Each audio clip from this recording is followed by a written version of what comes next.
Magandang hapon po sa ating lahat. Napakatagal po since nasundan ng ating next vlog sa ating YouTube channel. Huwag niyo pong kalimutang mag-subscribe at i-like ang ating page para sa mga susunod na video. So ngayon po ay kasama natin si Kuya Boyet, ang ating employee for today's video. Sasabihin niya kung ano nga ba ang mga ginagawa dito sa tunnel vent at ang mga duties ng mga empleyado.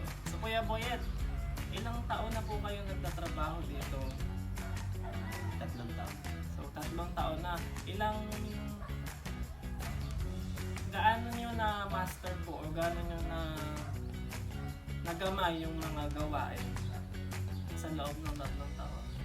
Ang mga gawain naman ay yung araw-araw namin ginagawa. Kaya ano lang sa amin, kumbaga ay madali na.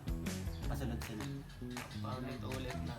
So, si Kuya Boyet ay ilang taon na po? 42 na. So, 3 years na siyang nag-work as employee dito sa ating tunnel vent. So, ano nga ba ang ginagawa ng isang employee dito sa tunnel vent? Kuya, ano nga ba? Sa umaga, iikot tayo maghahanap ng patay. Pwede na lang. Pagkatapos nun, lalagay tayo ng patuka sa yung mga tabihan. May mandol na patuka tayo dyan. Lalagyan natin yun isa-isa. So, sa patuka meron tayong manual, Meron din matic. automatic.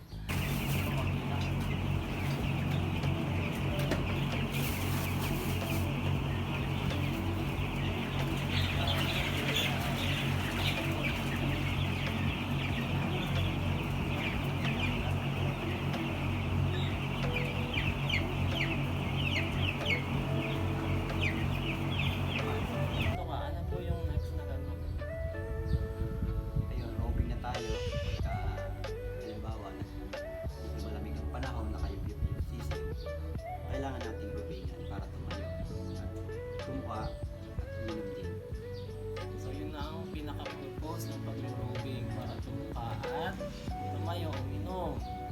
So yun na nga ang kanilang mga duties sa isang araw. So it's like rotation, paulit-ulit lang. So sa loob ng 3 years, hindi lang naman yun ang ginagawa nila. Kung mapapanood nyo po sa mga nakaraang vlog, nandoon po ang operations, ano nga ba yung gaano kalaki yung kinikita at ano yung mga expenses. So ngayon nalaman natin kung ano nga ba yung ginagawa ng isang employee sa loob ng isang araw. So hanggang doon na lang po ang ating vlog, and sana po sa susunod na vlog ay lalo niyo pong supportahan ang ating page